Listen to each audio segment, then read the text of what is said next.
어제 10장에서 보면 이제 사울이 등장했다가 이제 이렇게 죽는 걸로 이제 10장까지 마무리가 되었고, 오늘 11장부터는 이제 다윗 시대가 열려서 다윗이 행하는 것들에 대한 이야기가 역대상 끝나는 29장까지 이어집니다.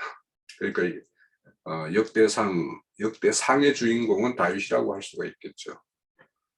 그래서 다윗의 행적에 대한 것을 다 기록하고 있기 때문에 역대상은 사무엘 상하를 이렇게 압축해 놓은 것이다, 이렇게 보시면 될 것 같아요. 그래서 이야기 중에서 대부분 많은 부분이 우리가 이미 그 사무엘 상하를 통해서 다윗이 행했던 일들에 대한 어떤 기록이 있는데, 그 중에서 다윗이 행한 것에 대해서 우리가 볼 때 불의하다, 이런 거의 내용은 앞으로도 안 보일 거야. 그것이 이제 그 역대상의 어떤 특징입니다. 그래서 다윗 시대, 다시 올 그 다윗 시대, 그러니까 바벨론 포로로 잡혀갔던 자들은 두 가지가 이제 이슈예요. 과연 우리와 하나님이 함께하고 계시는가? 또 우리가 다시 엣 이스라엘의 어떤 영광된 모습으로 다시 회복될 날이 올 것인가? 이런 것들이 이제 이스라엘의 어떤 그런 관심사였죠.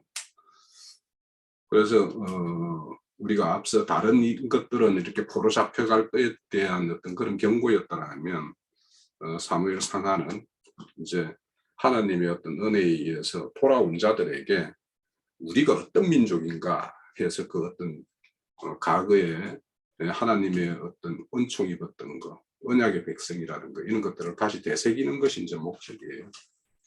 그래서 오늘은 이제 다윗이 유다 왕으로 이제 등극하는, 그래서 3절에 보면 다윗이 두 번째 기름 붓는 이야기가 나오죠. 그래서 헤브론에서 기름 붓는, 이때는 이제 유다 족속들에 의해서만 이제 유다 왕으로서 이제 기름을 붓는 것이었고, 이것이 이제 두 번째죠. 우리가 첫 번째 기름은 사무엘에 의해서, 사무엘상 16장에 그 이세의 아들 중에서 이제 여럿을 이제 그 사무엘 앞에 이렇게 등장시키지만, 최종적으로 그 다윗이 이제 그 기름 부음을 받아서 하나님의 영의 어떤 큰 감동을 받아서 돌아가는 모습이 이제 16장에 기록이 되어 있고, 두 번째 이제 기름 부음이 있습니다.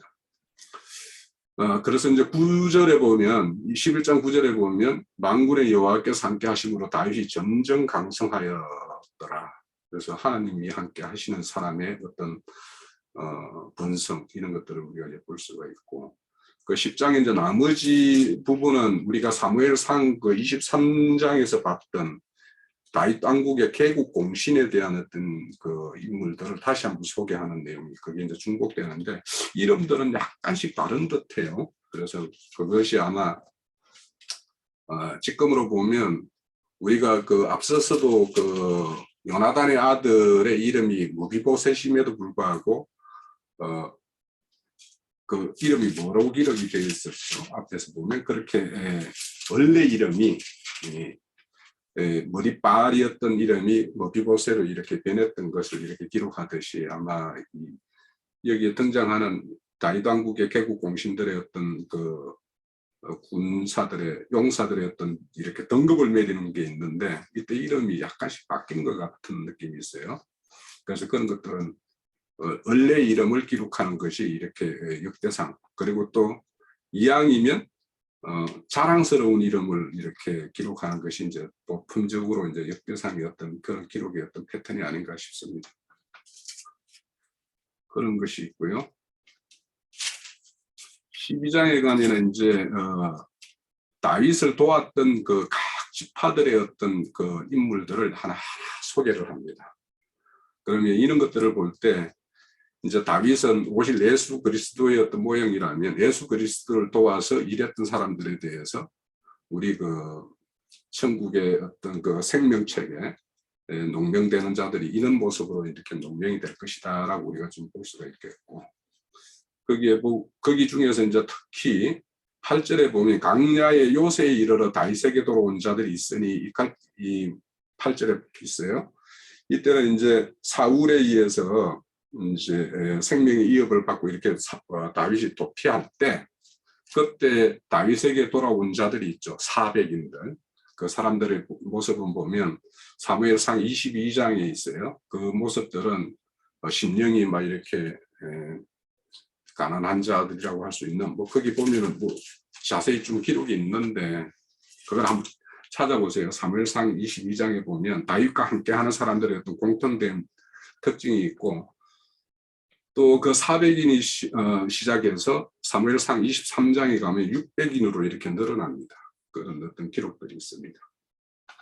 그런데 이제 우리가 18절에 보면 우리가 당신에게 속하겠고 이새의 아들이여 우리가 당신과 함께 있으리라 이렇게 이야기합니다. 그래서 이제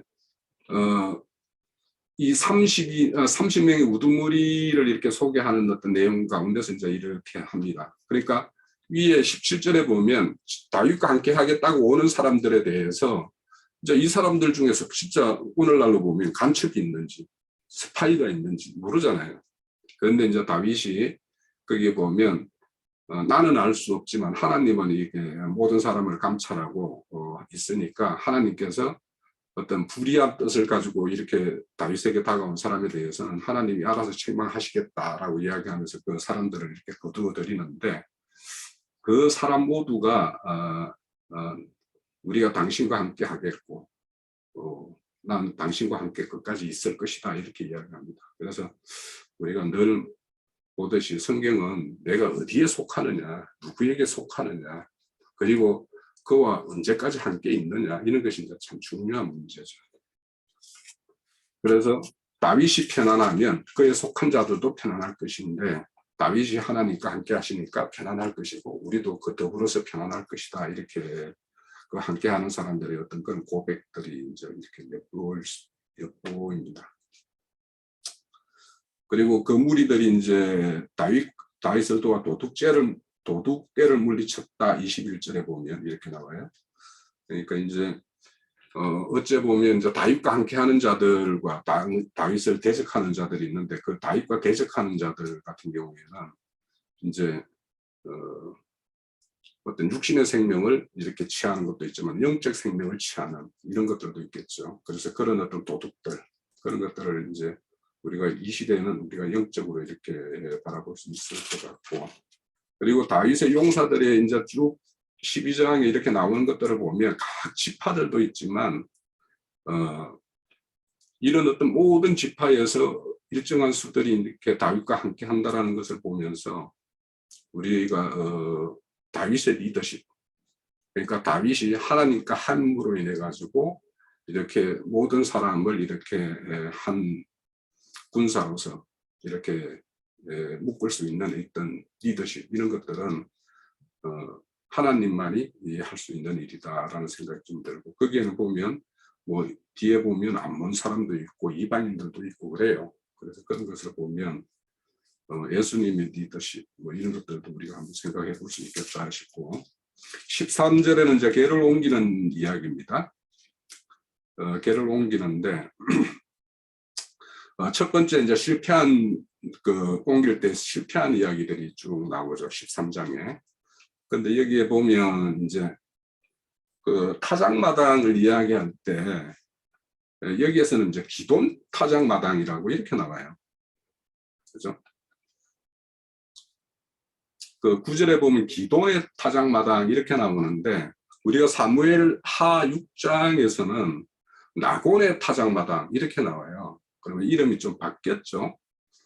그러면 이제 기돈의 타작마당이라는 것은 기돈이라는 뜻이 재앙이라는 뜻이라고 이제 제가 찾아보니까 재앙이라는 뜻이 있더라고요. 근데 나곤의 타작마당이라는 것은 나곤이라는 말 뜻은 똑바른 올바른 이런 뜻이에요. 그래서 기돈의 어떤 타작마당이었으니까 이런 불사가 이렇게 쳐죽임을 당하는 이런 일이 있었고 사무엘 하에서는 나곤의 타작마당이라고 이렇게 뭔가 잘못된 걸 이렇게 바르게 한다라는 어떤 이런 의미가 있지 않는가 이런 생각이 듭니다.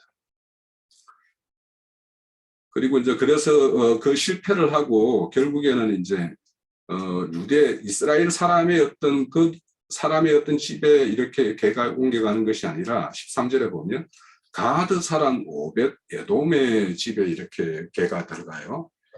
그래서 이제 에돔의 집에는 이렇게 막 하나님이 복을 줘가지고 막 이렇게 돼요. 그래서 결국에는 우사의 죽음에 의해서 개가 결국은 에덴의 집에 이제 들어가는 걸로 보면 누구의 죽음에 의해서 누구가 이렇게 복 받는 이야기하고 이렇게 이제 매칭이 돼요, 사실은.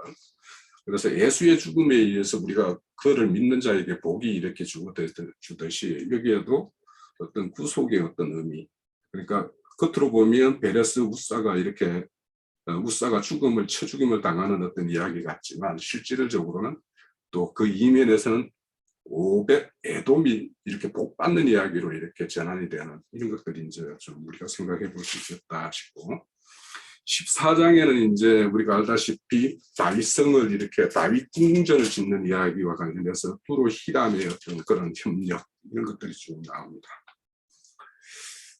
그리고는 이제 그 세 번째 기름 붓는 부음이 있죠. 그래서 온 그 다윗성에 이제 이르러서 온 이스라엘 왕으로서 이제 온전한 왕으로서의 어떤 기름 부음이 받는 그 이야기가 8절에 있고, 그 위에 보면 3절에서는 이제 그 예루살렘, 그러니까 다윗성에 이르러서 이제 낳는 아들에 대한 이야기가 있는데, 여기서는 우리가 생각해 볼 것은 그 나단과 솔로몬이 이제 이렇게 나는데, 이것이 이제 나단 같은 경우는 마리아의 족보로 이렇게 이어지고 솔로몬은 요셉의 족보로 이렇게 이어져 가지고 둘이가 이제 나중에는 예수라는 어떤 한 이름에 의해서 이렇게 연합이 되는 이런 것들을 우리가 좀 생각해 볼 수가 있고요. 그래서 이제 그 다윗의 어떤 세 번째 기름을 부어서 이제 최종적으로 블레셋을 이렇게 물리치는 이야기 그렇게 나옵니다. 그것이 이제 바알 브라심이라고 이렇게 이야기하는 것이 11절에 이렇게 나오는데, 바알 브라심은 뭐 제가 찾아보니까 격파의 주인 이렇게 되어 있어요. 그러니까 다윗이 위에 물의 쪼갱같이 내 손으로 대적을 흩으셨다, 이 말이 바알 브라심이라고 하는데, 이게 격파의 주인 이런 뜻이고, 그 물을 쪼갱같이라는 거는 이제 거기에 우리가 다른 어떤 간주에 보면 물이 뚝을 이렇게 무너뜨리듯이 이런 뜻입니다. 그만큼 어떤 질풍노도와 같이 이런 적을 이렇게 물리치는 어떤 모습을 이렇게 표현하는 것이라고 볼 수 있고, 15절에 뭐 뽕나무, 이거는 우리가 제가 기억이 이제 형제님께서 특별히 이제 이 뽕나무 꼭대기에서 그런 소리에 대해서 우리가 사무엘 이야기들을 볼 때 그렇게 이야기를 들은 것들이 있죠. 자, 15절에는 이제 그 두 번째 이제 개를 내올리는 이야기가 15절에 있습니다. 15장에 보면 각 그 레위 지파에 해당되는 사람들이 여기에 동원되는데, 이때 이렇게 제가 이 모든 이 개 하나 매는데 몇 명이나 동원됐지 해가지고 이렇게 헤아려 보니까 제가 금방 읽으면서 봤어요. 그래서 금방 읽으면서 보니까 862명이 이렇게 동원된 걸로, 그래서 그렇게 어떤 성대한 어떤 개를 메고 이렇게 다윗성으로 올리는 어떤 이야기가 이렇게 또 나옵니다. 그리고 11절에 보면 이제 다윗이 제사장 사독과 아비아다 이렇게 한테 다윗 시대 때 2인 대사장 체제가 이렇게 이어졌었죠. 그래서 이렇게 다윗에 의해서 이런 메인에 의해서 이제 채를 15절에 보면 채에 하나님의 개를 깨어 어깨에 메고 이렇게 다윗성에 이제 올리는, 그러니까 이전에는 이제 막 수레에 이렇게 개를 올려가지고 이렇게 했던 것이 그게 이제 잘못되었죠. 율법적으로. 그리고 16절에서 보면 그 앞에서 개가 올라갈 때 이렇게 행했던 모습들, 앞에서 나팔과 수건과 뭐 비파와 이런 많은 어떤 사람들이 동원되어서 하나님 개가 이제 다윗성에 들어가는 어떤 모습을 보이고 있습니다. 그래서 거기에는 보면은 뭐 문지기도 있고 나팔 부는 자도 있고 뭐 여러 각 이렇게, 그러니까 완전히 하나님의 어떤 개가 임하는 데에는 수많은 사람들이 이 모양 저 모양으로 함께 이렇게 협력하고 동력해야지만이 이 하나님의 어떤 그 하나님의 인재가 이루어지는 그런 어떤 모습을 우리가 봤을 때 한 영혼의 어떤 구원이라는 것이 결국에는 어떤 한 사람의 어떤 힘으로 되는 것이 아니라 많은 사람들의 어떤 수고와 노력과 이런 것이 이렇게 더해져야지 결국에 한 영혼이 온전히 세워지고 완전해질 수 있다. 이런 것들을 이제 좀 엿볼 수 있겠다 싶습니다. 자, 제가 이렇게 쭉 보면서 느꼈던 것들을 좀 말씀을 드렸고요. 자, 11장에서 15장까지 이제 역대상을 보면서 다윗의 어떤 그 다윗성의 언약궤가 드러나가는 이야기까지가 오늘 이제 마무리가 거의 됩니다. 그 과정에서 우리가 느꼈던 것들을 함께 나누고 그렇게 하죠. 뭐 얘기하는 질문이네요. 오늘 뭐 박영재가 지금 질문한 그 내용은 신약으로 말하자면 하나님의 간증인 일곱 교회의 그 촛대를 이제 옮기는 것이 다윗이 여호와의 궤를 하나님이 임재하시는 처소로 옮기는 거, 이건 이제 예표니까. 다윗은 예수 그리스도에 대한 예표다. 뭐 사울 왕과 다윗 왕을 대비하는 걸 말하는 거예요. 그렇게 이제 본다면 다윗이 예루살렘에 준비한 휘장, 그 휘장의 문지기라는 건 언약궤를 보호를 해야 되니까 이제 문지기들이 필요했었던 것인데, 이것은 이제 훗날 거룩한 성 예루살렘의 문지기들에 대한 이제 상징이고, 뭐 예수님 자신은 내가 양의 문이고 또 내가 이제 내 종들은 문지기들이다, 이제 이렇게 표현을 하였으니까 그 의미를 이해를 좀 새겨서 하면 되겠고, 이것은 주님의 교회의 인도자들이다라는 말이고, 계시록 2장 3장의 그 성취에서 보면 주님께서 내 촛대를 내가 옮기겠다 이렇게 말씀하셨는데, 이것이 블레셋의 다섯 방백들이라는 것은 지상교계에서 천상교계로 옮기는 걸 말하는 거니까, 땅의 예루살렘에서 위에 있는 예루살렘으로 하나님의 보좌 임재 처소를 옮긴다. 하나님의 임재를 옮긴다. 이제 그런 뜻이니까 우리들이 다윗을 도와서 궤를 메어 올리는 사명자들인 것이죠. 민수기 4장에 보면은 그 레위의 그 세 아들들이 각각 직무가 달라요. 마당 기물을 옮기는 직무자가 있고, 성소 기물을 옮기는 직무자가 있고, 특히 이제 고앗 자손은 지성소의 기물, 언약궤는 그 고앗 자손 입에서 옮기도록 이렇게 되어 있죠. 그러니까 그것을 생각하시면 돼요. 세상 교계도 어린아이 들을 인도하는 인도자가 있을 것이고, 청소년, 이 의신자들을 인도하는 인도자들이 있을 것이고, 하나님의 영광의 보좌 임재 앞에 나갈 수 있는 그 권세를 얻은 자들을 가르쳐야 되는 그런 인도자가 있을 거예요. 그들을 다 문지기라고 그래요. 천국 문지기다. 뭐 거룩한 성 예루살렘 12문에는 12문지기들이 있잖아요. 그런데 다윗을 도와서 궤를 옮긴 자들은 전부 그 땅의 예루살렘 그 동문으로 상징된 땅의 예루살렘 그 성전 문지기들이 아니고 위에 있는 예루살렘의 성전 그 문지기들을 상징한다, 이렇게 이해하면 뭐 될 것 같아요. 다윗은 무조건 예수 그리스도에 대한 예표예요.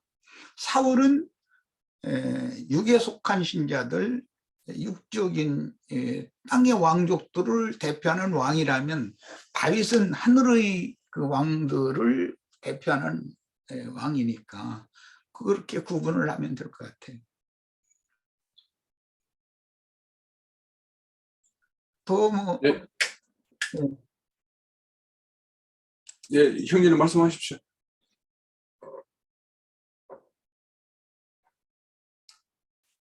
더 질문이나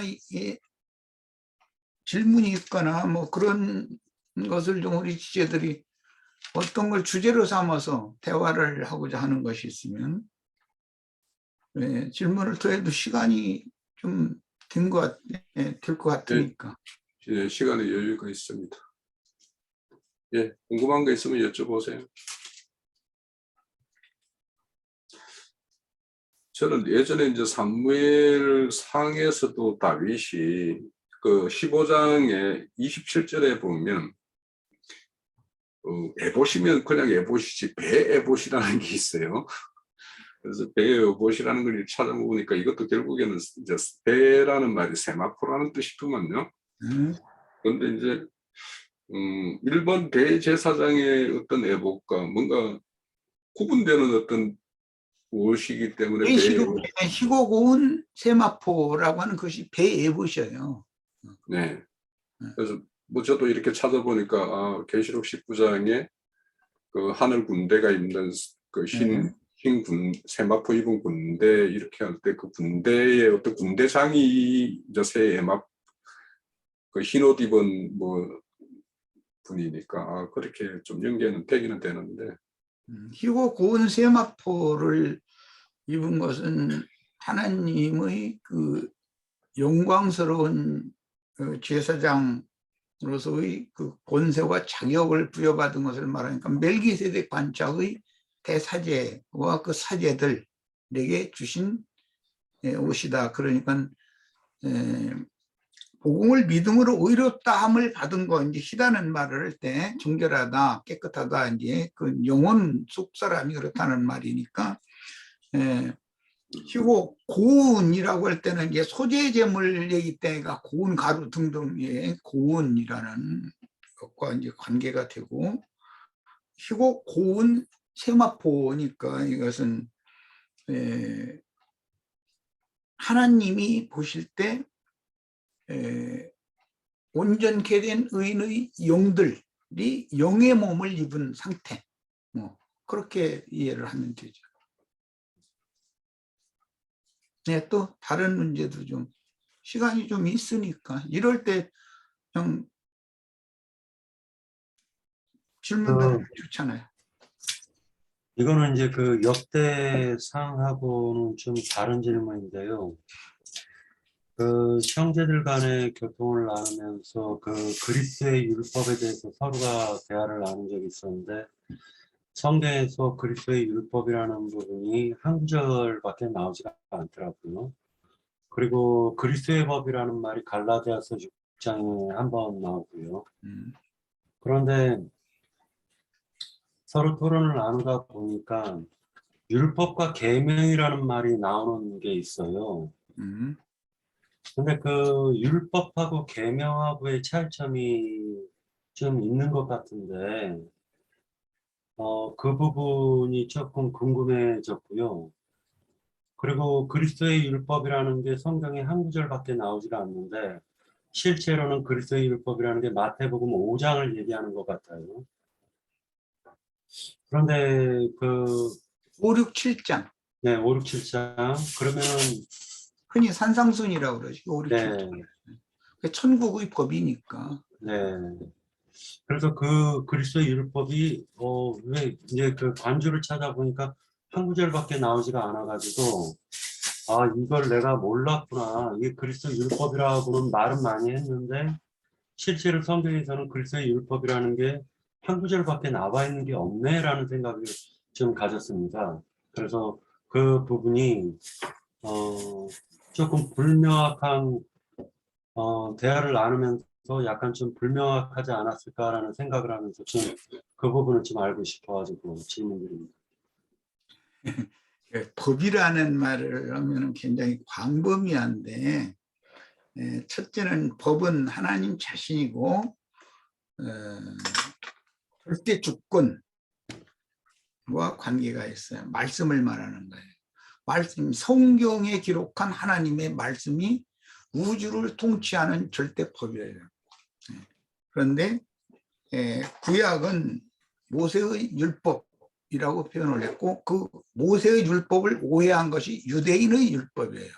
모세의 율법을 이제 유대인들이 오해해서 크게 오해해서 잘못 적용했죠. 신약에서는 이제 믿음의 법으로니라 이제 이렇게 표현을 했는데, 구약은 그 육체에 상관된 계명의 율법이고, 구약을 그 모세의 율법을 오해해서 유대인의 율법을 행하는 것이 육체에 상관된 계명의 율법이에요. 그리고 이제 신약에 와서는 이 모든 법은 사람의 육체의 행위를 강조하는 것이 아니라 믿음을 강조하는 거다라는 것을 신약에 와서 예수님이 이제 이것을 증거를 했기 때문에, 그 믿음의 법을 그리스도의 법 혹은 그리스도 율법 이렇게 표현을 했고, 그게 또 이제 그 히브리서 같은 데서는 믿음의 도, 또 구원의 도라는 말이 도라고도 표현이 됐어요. 그것은 이제 하나님의 영광에 나가는 길이라는 말인데, 그것은 법칙이라는 말이죠. 하나님 앞으로 나온 것을 허용해 주시는 어떤, 하나님의 용납해 주시는 어떤 일정한 법칙이 있는 거예요. 그런데 그 법칙을 사람의 마음대로 천연적이고 땅에 속한 사람의 선한 생각, 옳은 생각 이런 걸 가지고 종교 행위를 함으로 하나님 앞에 나가려고 하는 것은 그건 불법이라는 거예요. 불법. 모든 불법을 행하는 것들과 걸려 넘어지게 하는 것들을 전부 거두어내서 풀무불에 꺼지지 않은 불에 던져 넣는다 그랬어요. 이런 것이 다 뭐냐, 발람과 니골라당의 행위라는 것이 그 하나님의 말씀, 하나님의 정법을 크게 오해해서 불법, 기독교계의 그 종교적인 율법, 이제 기독교계의 조직신학이죠. 조직신학으로 이게 이제 변개시킨 거예요. 그런 것이 불법을 행하는 것이에요. 불법을 행하는 것이고, 그걸 자꾸 사람들한테 강요하면 걸려 넘어지게 하는 걸림돌을 넣는 거예요. 이게 정법, 믿음의 법, 하나님의 영광 앞에 나갈 수 있는 새롭고 산 길, 믿음의 도, 구원의 도, 이런 용어를 다 연계해서 생각을 해야 될 것 같아요. 그 법에 관한 이야기를 하자면 너무 많으니까, 인생사에서도 사람이 사는 법칙이 있지 않냐. 함부로 양심, 인간적인 사람이 봐도 용 아닌 짓을 해가면서 빡빡 우겨대고 저는 잘한다고 막 이렇게 하면은 답답하잖아요. 그런 사람과 대화를 못하죠. 네. 그런 사람들 보고 아주 저 사람 막 불법을 밥 먹듯이 범하는 자라고 이렇게 말하고, 네. 양심도 없는 인간이라고 막 이렇게까지 이제 그렇게 나가면 이제 그 불법을 행하는 건 짐승이거든. 법을 인정하지 않는다는 거죠. 그게 불법이잖아. 그런 걸 생각하면 되겠어요. 모든 법을, 하나님의 법을, 율법이 모든 요구를 이루신 분은 예수 그리스도 인생이었었다. 이렇게 이제 정답이. 그걸 생각하면 되겠어요. 한 가지만 더 질문하겠습니다. 그 로마서 7장 9절에서 보면은, 로마서 7장 9절입니다. 전에 율법을 깨닫지 못할 때에는 내가 살았더니 계명이 이름에 죄는 살아나고 나는 죽었도다 라고 말씀하고 있는데, 여기서 율법과 계명을 다르게 표현하고 있는 것을 볼 수가 있습니다. 그래서 예를 들어 가지고 흔히 율법과 계명은 같은 것으로 보고 있는데, 7장 9절에서 보면은 전에 율법을 깨닫지 못할 때에는 내가 살았더니 율법이 이름에라고 해도 될 거를 갖다 계명이 이름에라고 얘기를 갖다가 기록하고 있다라는 것은 율법과 계명이 어떤 차이점이 있다라는 것을 갖다가 얘기하고 있는 것 같은데, 이 부분이 좀 궁금했습니다. 율법은 포괄적인 것이고, 계명 혹은 계열이라고 하는 그것은 십계명을 중점으로 하는 것이기 때문에 약간 차이가 있어요. 요약이지, 계명은. 율법은 구약 성경 전체를 말하는 거니까 그것과는 약간 포괄적인 것과 요약적인 것과. 율법 하면 구약 성경 전체를 말하는 거예요. 계명 혹은 계열, 계라고 해가지고 뭐 그 하나님의 율법이지만 그것을 유대인들이 계명으로 오해를 한 거잖아요. 그렇게 이해하면 됩니다. 마지막으로 이제 질문을 드릴 건데요. 이제 우리가 이제 생각했을 때 특히 이제 행위에 대해서 이제 생각을 하다 보면은 우리가 이제 하나님을 믿는다 하지만은 우리 속에 있는 말하자면은 속에 있는 죄성이라는 것은 사라지지 않지 않습니까? 그런데 성경에서는 전인구원이라고 해서 영혼, 몸이 전체가 깨끗해지고 전체가 구원받는 것이 하나님의 뜻이라면 우리가 인생을 살아가는 데 있어서 어떤 그러니까 말 그대로 위선적인 행위라는 것은 종교적 행위와 위선적 행위라는 것은 인간이 하나님의 법을 지키려고 하는 그 행위가 위선적이라고 본다면 이제 거듭난 이후에 새 생명을 받은 그리스도인이라면 영을 통해서 혼의 구원을 이루면서 몸의 단정함을 이루어야 될 텐데 그 몸으로 행한다라는 것은 예전에는 저는 할 수 없다라고 자꾸만 주장을 했었는데 최근 들어와서 이제 내가 생각이 좀 좁았구나라는 생각을 가졌습니다. 그래서 이제 하나님을 믿는 사람이 인생을 갖다가 똑같이 예전과 똑같이 불법을 용납하면서 살아간다라는 건 이거는 하나님의 뜻이 아닌 것 같고 그런 관점에서 보면은 어떤 행위가 나타나긴 나타나는데 나타나는 행위라는 것은 영을 통해서 하나님께서 환경을 바꾸거나 아니면 환경을 변화시켜 가지고 그렇게 행할 수밖에 없는 여건을 만들어 놨을 때 그때 그리스도인으로서 순종하는 삶이 그것이 참된 행위가 아닐까라는 생각을 해보았습니다. 요 부분에 대해서도 행위에 대해서 좀 다른 개념을 가져야 될 것 같은 그런 생각이 들었습니다. 네. 지금 박영재 이제 신앙의 틀을 이제 가장 정상적인 길로 턴을 잘 했어요. 방향 전환을 잘 했어요. 성령을 따라 진리로 행하라는 것이 이제 하나님의 명령이에요. 구약 성경이 말하는 모든 율법을 다 행하면 내가 너에게 복을 주고 이런 것을 요구할 때 이게 성령을 따라서 진리로 행해라라는 것을 요구한 거였었던 거예요. 그것을 유대인들은 육체의 행위로, 즉 말하자면 영은 죽은 사람이 혼적인 흙에 속한 옛사람의 사고를 가지고서 말씀을 행하려고 한 것이 그것이 하나님이 보시기에는 불의한 행동이었단 말이에요. 육체 행위는 죽은 자의 행위는 어차피 죽은 행실이니까.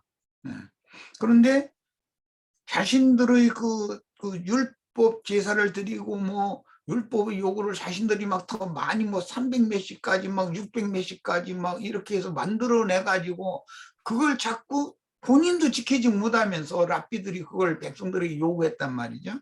그런 것들은 그게 불법을 행하는 것이고 걸려 넘어지게 하는 걸림돌을 놓는 거였었던 거예요. 그것이 이제 오늘날 아까 얘기한 것처럼 기독교계가 조직신학 교리를 가지고 여러 가지를 또 파생을 거기에 덧붙이는 거예요.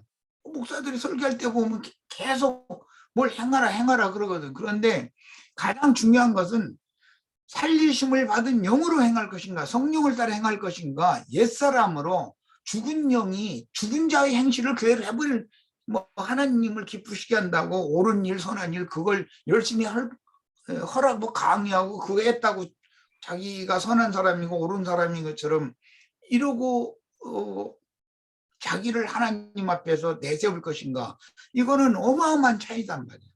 하나님 먼저는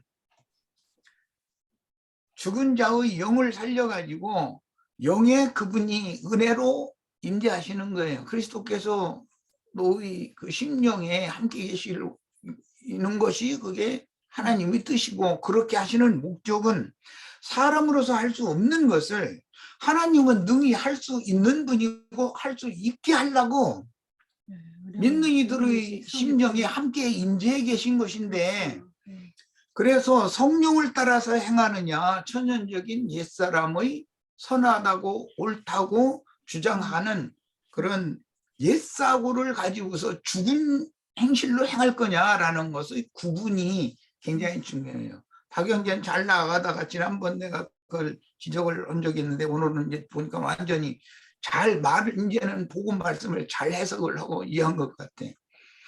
사람은 할 수 없지만 왜 할 수 없느냐? 양심상 죽어 있는 자는 양심의 생명력이 없으니까 그 마음에 원하는 것은 의를 향하고 선을 향하기를 원해요. 그렇다고 해서 실제로 내가 그 마음에 원하는 대로 행해지느냐, 그거 안 되는 다른 법이 오히려 반대되는 행위를 자꾸 하게 만드는 건 위선을 한다, 이게 거짓부름을 자꾸 하고 다른 사람들한테 아닌 척하고 또 자기가 잘한 척하고 이렇게 되는 거예요. 그것이 하나님 볼 때는 더 가증하다는 거예요. 그 대신 성령이 거듭난 살리심을 받은 영의 임재에 계셔서 성령께서 죽었던 양심을 살려놓고 양심의 생명력을 강화시켜 놓으면 양심이 마음의 그 불의, 부당한 것, 불선한 것, 이것과 싸워서 이길 수 있게 해주는 것이 하나님이 하시는 이기게 하는 능력이단 말이에요. 그러니까 믿음으로 행하라라는 말은 예수 그리스도가 너의 산 영의 임재에서 부패하고 썩은 죽은 옛사람의 그 정신세계를 새롭게 하고 건전하게 하실 때 거기에 순종하라 그 말이에요. 그러니까 그냥 사람은 할 수 없다 이걸 주장하면 안 되는 거예요. 할 수 없다는 걸 깨달았으면 할 수 있게 하시는 일을 붙잡아야지. 아멘. 이게 하시는 그분으로 말미암아 할 수가 있는 거예요. 우리는 다. 나는 할 수 없지만 이제 그 말이 이제 결과적으로는 나는 할 수 없으니까 그냥 가만히 있는 게 아니라 네. 영적 싸움을 싸워야 되는 주님을 거예요. 의지해서 싸워야 되는 거예요. 네. 혈기와 각색 종육들을 대적할 수 있어야 돼. 즉 영의 생각을 따라서 성령을 따라서 진리 안에서 믿음을 행하는 거예요. 그렇게 지금 우리 박영재가 아주 큰 구원 쪽으로 이게 잘 턴을 잘했어요. 이 방향 전환이 안 되면은 해석이. 사람은 할 수 없다, 사람은 할 수 없다. 그 장로교단 예정론 교리 주장하는 사람들이 하는 말들이거든. 그게 사람은 아무것도 아니고 뭐 로봇과 똑같으니까 아무것도 할 수 없고 그냥 사람은 그냥 가만히 있기만 하면 된다 말. 그러면 나 하나님 하도록 다 예정이 됐다 이러고 앉았는 게 말도 안 되는 소리거든. 자, 나는 할 수 없지만 거듭난 내 양심의 보좌를 정하고 계신 주님이 이제 생명이 어릴 때는 육신의 생각에 져서 살아요. 이제 생명이 이제 말씀을 통해서 영적 생명이 자라면 분별력이 오잖아. 이게 육신의 생각인지 영의 생각인지. 근데 육신의 생각에 이끌려 살면서 나는 할 수 없다, 할 수 없다고 포기하는 게 아니라 내 안에 계신 주님이 능히 내가 돈을 사랑하는 마음이 많으면 돈 사랑하는 마음을 주님이 제거해 주실 것을 믿고 또 그렇게 또 기도도 하고 네, 이제 분별력이 생기면 하지. 박영재가 말한 것처럼 환경에 어떤 변화가 있으면 그걸 통해서 영감을 받아가지고 순종을 배우는 거예요. 그렇게 하면 다 잘하면서 자연히 행하게 돼 있어. 그것은 생동률에 의한 것이지 막 내가 오늘부터는 막 옳은 일만 해야지 그런다고 해서 행하면 여전히 옛사람을 행하는 거거든요. 근데 영적 싸움이 치열하게 싸움도 있어요. 왜냐하면 육신의 생각이 자꾸 이끌리는데 본인이 알아. 이게 육신의 생각에 이끌리는 건지 아닌지. 그때 주님 앞에 또 기도하고 주님은 능히 나로 하여금 그런 데서 구원해서 벗어나게 하실 것을 마음으로 믿는 그 믿음으로 구해야 되고 또 기도해야 되고 그러죠. 가만히 있어서 나는 못하니까 가만히 있으라는 게 아니에요. 자, 그러면은, 음. 예, 마지막. 박일결이 제가 네. 정리를 할게요. 제가 이 내용은 그때 이제 언제입니까? 우리가 며칠 날 논했어요? 하여튼 지난주에 이제 그리스도의 율법에 대해서 한번 우리 형제들끼리 좀 깊은 어떤 이야기가 있었고, 제가 평소 때 이제 이야기했던 내용도 이제 거의 뭐 언급이 된 것 같은데, 오늘 저는 이런 거예요. 제가 이제 오늘 이제 박영재님이 말씀하신 거나 형제님이 말씀하신 거가 이제 내가 늘 지금까지 이야기했던 게, 우리가 이제 하나님은 창세기에 보면 하나님의 형상과 모양의 어떤 사람을 짓는다라고 그랬어요. 그러면 그 지음을 받은 자와 그 지음을 받지 않은 자가 행하는 것은 전혀 다른 거죠. 기본적으로.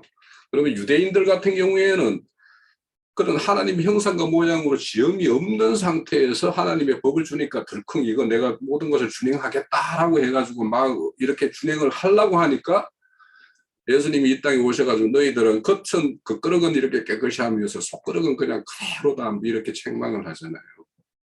그런 것처럼 이제 거꾸로 이거를 우리가 만약에 하나님의 어떤 믿음에 의해서 믿음이라는 것이 들어왔고 믿음에 의해서 성령님이 영접되게 되면 그 거룩한 영에 의해서 우리의 어떤 속사람을 변화시키는 것이 이제 성령님이 이 땅에 와서 하시는 일이잖아요. 그러니까 각자 속에서 사람을 변화시키고 그 변화시킨 사람들을 모아서 교회라고 그러는 거고, 그것이 하나님의 왕국이 되는 거고. 그러면 이제 우리가 그냥 예전에는 옛사람으로 그러니까 그런 어떤 율법의 조문을 이렇게 행한다라고 하면 그건 유대인이 행하는 것이지만, 우리가 만약에 하나님의 어떤 거룩한 영을 받았고 우리가 혼의 구원을 이루었어요. 이루어가요. 지금 이루어가는 과정이에요. 그러면 어떤 거룩한 영에 의해서 나의 어떤 옛사람의 어떤 속성들을 하나하나 그 빛 가운데로 이렇게 밝히게 되면 그 사람이 살아가는 방식은 옛사람이 살아가는 방식과 무언가 달라져야 될 거 아니에요. 그만큼이. 그게 열매 아닙니까? 결론이고, 신앙의 결론이고.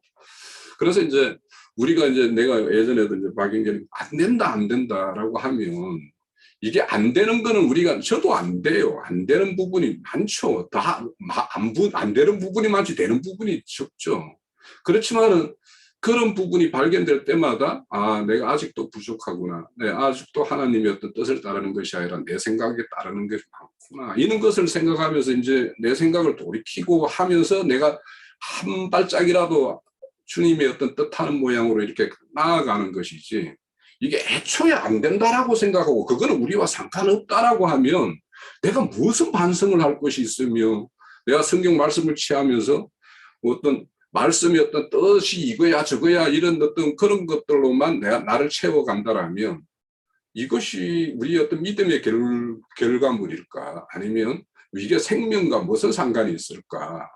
이런 생각을 저는 늘 많이 했었고, 그래서 이제 우리가 그날 그 로마서 뭐 10장 4절에 그리스도는 율법의 마침이다.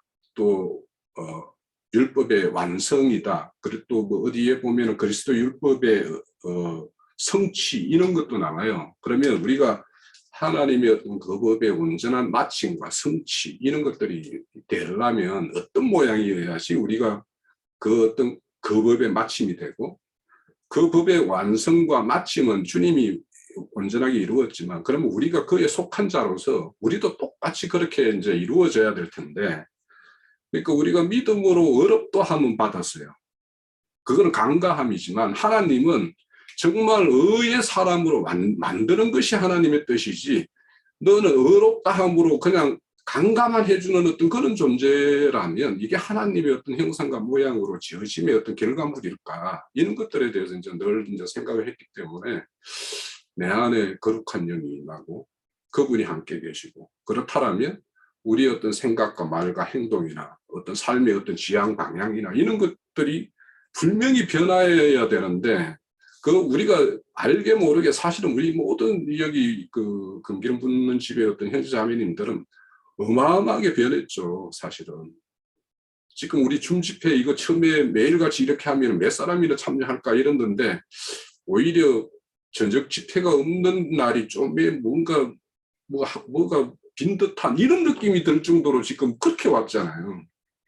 그렇게 그런 그만큼 우리가 말씀을 추구하는 거, 말씀을 가까이 하는 것도 달라졌고, 그러면 이렇게 달라진 것이 우리의 어떤 살아가는 방식이나 말하는 방식이나 행동하는 방식이나 남에게 이렇게 다른 사람을 생각하는 어떤 그런 거나 이런 것들의 모든 거에서 이제 변화가 있는 거죠. 있어야 되는 거죠. 그것이 우리의 어떤 신앙의 결과물이기 때문에, 그래서 이제 그런 것들과 관련해서 우리가 쭉 이야기를 했고, 제가 예전부터 이야기했던 것이 그것이 돼야 되지 않나? 뭐 이런 것을 생각했던 것이었는데, 그게 오늘 저녁에도 보면은 뭐 생명의 법, 성령의 법. 성령이 나한테 와가지고 성령의 인도에 따라서 내가 인도함에 따르는 사람이 그리스도인이라고 그랬으니까 내가 그게 따라서 그리스도 인도하는 데 따라가면 옛날과 뭔가 달라질 수밖에 없는 것인데, 그런 것들을 늘 이야기했었고, 뭐 그날도 그런 이야기를 많이 나눴습니다.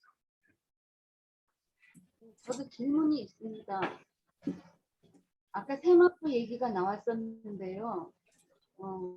세마포에도 두 종류라고 해야 되는 건지는 모르겠지만 에베소서에 가면 전신갑주 얘기가 나오고 계시록에 가면 뭐 신부가 있는 세마포 얘기가 나오는데 이것에 대해서 좀 더 구체적으로 좀 얘기를 좀 해주셨으면 싶네요. 네. 그거까지 하면서 제 것도 좀 같이 좀 받아주십시오. 결국 인간이라는 거는 죄의 본성은 하나님께서 그러니까 죄의 본성이라는 것은 사라지지나 않는 것도 하나님의 뜻인 것으로 저는 느껴졌습니다. 예를 들어 가지고 만약에 인간의 옷을 그러니까 껍질을 입고 있는 상태에서 완전하게 죄를 씻어준다면 인간도 마찬가지로 교만에 빠져서 하나님을 또 저버릴 수 있기 때문에 실제로는 그 가나안 땅에 가나안 족속들을 갖다가 그 남겨두신 것과 그 다음에 사도 바울에게 옆구리에 사탄을 갖다가 붙여놓으신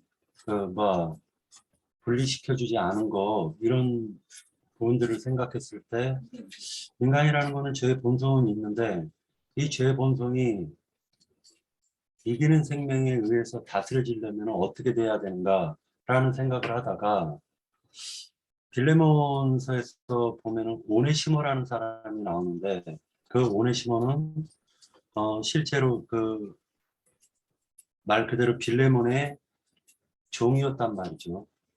그런데 빌레몬의 종으로 살기 싫어서 그 도망을 쳐 나갔는데 사도 바울을 만나가지고 복음을 듣고 난 이후에 말 그대로 그리스도의 사람이 됐습니다. 그리스도의 사람이 돼서 결국에는 빌레몬에게 다시 또 오게 되는데 신분과 환경은 여전히 똑같이 종의 신분일지는 모르겠지만 예전의 그러니까 오네시모와 믿지 않았을 때의 오네시모와 믿은 후의 오네시모가 차이점이 무엇일까? 그 차이점이라는 것은 환경은 여전히 변한 게 없지만 순종할 수 있는 그 마음 상태가 변한 것이 아닐까라는 생각을 하게 되었습니다. 그래서 결국 하나님을 믿는다라고 하는 것은 자기가 어떤 환경에 주어졌건 간에 그 환경을 갖다 예전에는 불만 불평으로 가득하게 살아왔지만 이제 참되게 이기는 생명으로 그 단장이 되어졌다면 어떤 환경이 믿는 신자에게 어떤 환경이 주어진다 할지라도 그것을 갖다 기쁨으로 받아서 행하는 그것이 참된 행위가 아닐까라는 그런 생각을 해보았습니다. 그 생각이 예, 여기까지입니다. 예. 저기 이제 저 간략하게 답변할 테니까 이걸로 마칩시다. 시간이 다 이제 좀 지나는 것 같으니까. 먼저 우리 김태순 자매님이 질문한 것부터 성경에는 옷이라는 말이 참 많이 나와요. 뭐 낡은 옷, 새 옷 이야기부터 시작해서 배옷이라도 희고 고운 세마포 배옷이 있고 굵은 배옷이라는 그 계시록 11장에 보면 또 아합 왕 같은 사람들이 막 여자들이 뭐 성문에서 이렇게 지나가다 보니까 들어보니까 뭐 오늘은 네 저기 애기 내놔라 그러면 그거 삶아서 저기 먹고 그거 떨어지면은 저 다음에는 또 나 새끼 내놓을 테니까 또 삶아 먹고 막 이런 얘기를 하는 걸 보고 굵은 배옷을 입고서 형보다 천천히 가면서 하나님 앞에 막 탄식을 했다는 그런 얘기가 나와요. 예, 근데 굵은 배옷도 있고 세마포 옷도 있어요. 또 세마포 옷에 반대되는 옷은 가죽 옷이에요. 이제 거지 옷, 누더기 옷이라는 말이 있고 새 옷이라는 말이 있어요. 새천으로 만들어진 게 옷이라는 용어는 그 간단하게 이게 말할 수 있는 그런 문제가 아니고 굵은 배옷을 입는다는 것은 슬픔을 뉘우침과 관계가 되는 거예요. 초상 났을 때 입는 게 막 굵은 배옷 입지 뭐 저 한산못이 저 옷 입고서 여행하는 게 아니잖아. 그런 거 생각하면 되고. 애통한다. 가죽옷이라고 하는 것은 이제 짐승 가죽을 벗겨서 옷을 입는 것은 율법 제사장의 옷인 것인데 그것은 완전한 구속을 말하는 것이 아니고 구속에 대한 예표를 말한단 말이에요. 이게 율법 제도 안에서 제사장의 직무를 행하는 건 그 세례 요한이 약대털 가죽 옷을 입었다는 거잖아요. 이런 것이 모두 창세기에서부터 세례 요한까지는 가죽으로 옷을 내서 입히는 거예요. 그것은 예기된 구속이 무화과나무 이파리 옷 대신에 입혀주는 거니까. 그런데 그 가죽 옷을 선지자들은 너희 마음 가죽을 베어내고 찢어야 된다. 이렇게 이제 해석을 해놨어요. 그러니까 이제 거기에 대한 이해가 있어야 되겠고, 그 다음에 이제 오늘 말씀에서 제일 중요한 얘기도 지금 뭐 욕되기와 관계가 없는 형제들이 아마 그런 좋은 대화들을 많이 나눈 것 같아요. 그런데 그건 굉장히 유익한 대화들을 나눴을 것 같아요. 오늘 들어보니까. 간단하게 말하자면 천연적인 옛사람으로서 할 수 있다, 해보자 하는 것은 세상 나라로 말하면 군대식이고 인본주의란 말이에요. 그거 이제 그런 말을 제일 잘하는 사람이 엊그제 얼마 전에 돌아가신 그 조아무개 이제 그런 계보에 있는 사람들은 할 수 있거든. 무슨 말이냐. 막 해가면서 막 입을 크게 벌려라. 막 그러면 막 차고 넘치도록 뭐 흔들어서 뭐 막 꾹꾹 눌러서 준다나 뭐 막 이렇게 해서 사람들 막 아멘하고 나자빠지고 다 그렇게 만든 게 인본주의다. 자기는 신본주의라고 주장하지만 사람이 할 수 있다고 생각하면은 인간이 모든 것의 기준이잖아요. 이게 여기에서 사람이 할 수 있으면 예수님이 세상에 오셔서 구속을 위한 제물로 죽을 필요가 없어요. 그럼 사람이 다 할 수 있으면 그럼 사람이 다 하면 되는 것이지. 율법주의자들의 생각대로라면 율법을 지켜 다녀서 하나님 영광에 다 나갈 수 있다면 율법 행하면 되는 것이지. 예수님이 그때 오셔서 율법을 완전히 이루기 위하여 오셔서 죽을 필요가 뭐가 있어요? 죽고 장사될 필요가 뭐가 있어요? 율법의 마침은 예수의 죽음과 장사다 이거예요. 그럼 이제 세법인데 세법을 너희 마음과 생각에 기록해 주신다는 얘기. 세법이 이제 우리에게는 적용이 돼야 되는데 그게 그리스도의 율법이라는 것이고, 그러니까 이것은 이제 우리 체험상으로 예를 들자면 전형적인 옛사람일 때 그 혼적 그 자긍심이나 자긍심이라고까지는 말할 수 없지만 주님을 향한 열심, 혼적으로 예, 나 자신을 불살라 내드릴 그럴 어떤 막 불타는 때가 있는 거거든, 신앙생활 하다 보면. 예.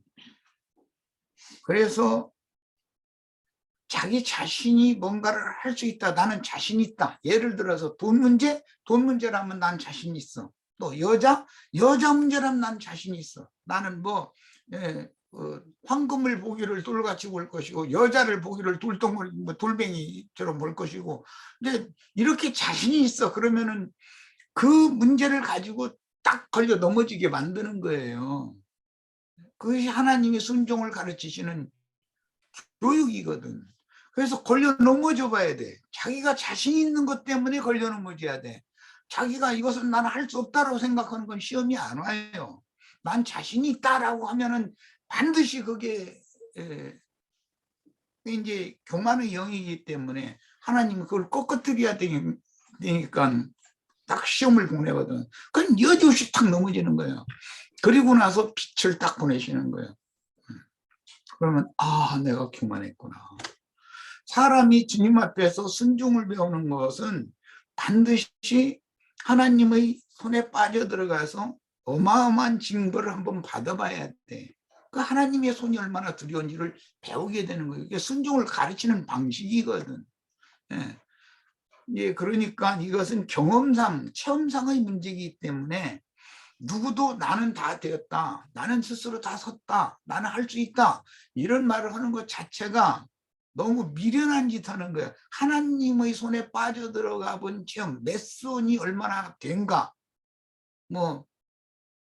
하나님이 한번 손찌검을 딱 엄하게 딱 보면은 입 딱 다물고 홀리기도 없어지고, 그 다음에 눈물 말려가면서 제발 나를 용서해달라고, 나 살려달라고, 이렇게 철두철미하게 딱 시키고 나서 그런 방식으로 하나님이, 사람은 할 수 없는 것을 하나님은 할 수 있게 만드시는 거예요. 이것은 이제 생명의 성령의 법칙이기 때문에 이런 것은 반드시 체험이 필요하다.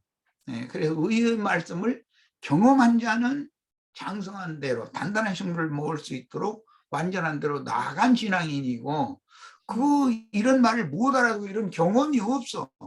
그러면은 어린아이 신앙일 수 있는 거죠. 그때는 막 자기가 막 다 할 수 있는 거지. 눈빛이 이제 그런 사람들은 막 그냥 막 빛나고 얼굴이 막 해같이 빛나고 막 예수 믿고 축복받으시라고 막 해가면서 전도도 잘하고, 그때는 전도를 잘해요. 그런데 하나님을 진짜로 딱 만나고 나면 전도가 안 돼. 이게 오히려 전도를 못해. 사람 만나면 무슨 얘기를 어디서부터 해야 할지, 그리고 나의 모든 넘어진 거라든지 잘못됐던 것, 지난 과거를 들춰가면서 따지고 덤비면 입 다물을 수밖에 없거든. 그럼 전도가 되겠어요? 전도 못하는 거지. 그렇지만 그게 다윗이나 바울이나 이런 하나님을 만난 사람들이 신앙체험이란 말이에요. 아브라함 같은 경우도 그렇잖아. 약속의 땅으로 가면 내가 복 준다 해서 갔는데 복은커녕 그냥 기근이 와가지고 마누라 데리고 애국으로 먹을 거 찾아가가지고 마누라 바로한테 팔아넘기고 자기 목숨 살겠다고, 원우이라고 지금 거짓말 좀 했다고 거짓말 시켜가지고, 거짓말하니까는 마누라 나중에 데리고 나오면서도 쥐소리도 못하잖아. 그런 경험이 없었었다면 이 바로란 놈 이름, 아무리 일부의 왕이지만 말이야, 남의 마누라를 말이야 이렇게 뺏어 있는데 가만 안 놔둔다고 막 원수가 풀라고 막 북북하겠죠. 그런데 쥐소리도 못하잖아. 이런 거에 다 성경에 보면 다 이렇게 해서 길을 들여가는 거예요. 그러니까 내가 뭐 할 수 있다고 그러면 내가 자신 있는 거, 그것은 반드시 넘어뜨린다라는 거, 이걸 잘 염두에 두면 될 것 같아요. 네. 그런데 나는 또 못한다고 포기하면 또 안 되는 게 있어요. 이삭이 젖 먹을 때는 이스마엘한테 희롱당했어요. 그 이삭이 젖을 뗐을 때 후는 하갈과 이스마엘이 쫓겨나는 걸 보면 이제 그건 겉사람과 속사람을 이제 저는 이제 깨달음이 있었던 건데, 졌을 때면 장성한 자들은 단단한 음식을 먹잖아요. 그때는 육신의 생각이 오기는 와요. 그러나 육신의 생각에 져서 살지는 않지요. 생각은 오지만 육신의 생각을 내가 거절하는 거죠. 왜냐하면 분별력이 왔기 때문에 이건 육신의 생각이 오는데 어떻게 오냐, 좋은 뜻으로 오는 거예요. 예, 고개를 끄덕끄덕 받아들일 수밖에 없는. 근데 이제 그런 거 가지고 분별력이 생기면, 아, 이거는 육신의 생각이고 내 생각이구나 하고 거절하게 돼요. 그래서 생명이 이게 어렸을 때 자라기 때문에 과정이 있으니까. 근데 박경재님은 내가 이제 전에도 들어볼 때, 아, 사람은 할 수 없고 우리는 할 수 없다, 막 자꾸 그것을 포기하는 것 같은데, 장족에 대한 교훈인 거예요. 나는 할 수 없지만 나를 거듭나게 하고 내 안에 양심의 보좌를 정하고 나를 다스리는 분한테 나를 맡기는 거예요. 그분이 능히 이런 것에서 나를 구원하시고 이런 데서 이기게 하실 거다 하는 그런 믿음, 그것이 믿음이거든요. 내가 지금 믿는 게 여태까지 아니라. 그러니까 그렇게 믿음을 아니, 주시는 그러니까. 방법이 예. 내가 자신 있는 것이라고 하면 넘어뜨리고 나서 새로 일으키는 것이 믿음을 네. 주시는 방법이라는 것까지 그러니까 얘기했는데 또 내가 한면에서는 이제 됐어, 그만. 저 오늘 그 역대상을 좀 역대상으로 마무리를 하겠습니다. 이제 금방 말씀에도 보면 다윗이 열심히 있어가지고 처음에 이제 언약궤를 메고 이제 다윗성을 이렇게 했을 때 불의의 사건이 나가지고 그게 뜻을 이루지 못했어요. 그런데 이제 두 번째 이렇게 언약궤를 메 올릴 때는 다윗이 하나님의 무엇이 이렇게 책망거리였는가, 또 그 가정 하나를 이제 되새겨서, 그래서 온전히 이제 다윗성의 그 언약궤를 메 올리는 것이 이제 있거든요. 그러니까 뭐든지 이제 순서가 있죠. 처음에 실패해서 이렇게 실패했으니까 후사의 어떤 죽음이 그 오벳 에돔의 어떤 집안의 어떤 축복이 이렇게 임하는 일로 이렇게 오히려 이렇게 되는 어떤 그런 과정을 거쳐서 최종적으로 이제 다윗성의 언약궤를 메 올렸습니다. 이처럼 이제 하나님의 어떤 임재 가운데 하나님의 어떤 통치가 이루어지는 데까지는 여러 과정들이 있다라는 것을 볼 수가 있죠. 네, 촛대를 하늘 성소로 메어 올리는 책임이 우리들의 어깨에 있어요. 제사장 어깨에 메서 올리는 거예요. 옮기는 거예요. 네. 그거면 오늘은 말씀이 제일 중요한 건 그거예요. 우리들의 어깨에, 기독교계 목사들 믿지 말아라. 우리들 자신의 어깨에 메서 올려야 돼요. 그때 옮기셔야 되니까. 네. 마칩시다. 네.